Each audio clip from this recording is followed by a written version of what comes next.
నమస్కారం. మెదక్ పార్లమెంట్ పరిధిలో కాంగ్రెస్ పార్టీ నాయకులకు, కార్యకర్తలకు, ప్రజలకందరికీ కూడా కృతజ్ఞతలు తెలియజేస్తున్నా. ప్రజా తీర్పును శిరస వహిస్తూ ఈ రోజు మెదక్ పార్లమెంట్ పరిధిలో ఇంత పెద్ద ఎత్తు శాతం నాకు ఓట్లు వేసిన ప్రజలందరికీ, కార్యకర్తలకు, నాయకులకు ఎప్పుడూ రుణపడి ఉంటాను.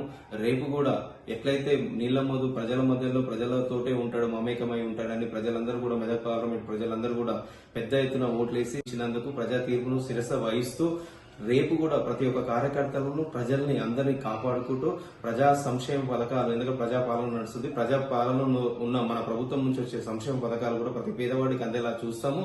మీరందరూ కూడా ఎక్కడ, ఎందుకంటే కార్యకర్తలే ఈ రోజు ఇంత దూరం నడిపించారు, నాయకులు కూడా. ఎందుకంటే మెదక్ పార్లమెంట్ పరిధిలో ప్రతి ఒక్క బూత్ ఏజెంట్ నుంచి ప్రతి ఒక్క ఎన్ఎస్యు కార్యకర్త, యూత్ కాంగ్రెస్, మహిళా కాంగ్రెస్, ప్రతి ఒక్క కార్యకర్తలు సమిష్టిగా పనిచేసి ఇంత పెద్ద ఓటు శాతం పెంచినందుకు కూడా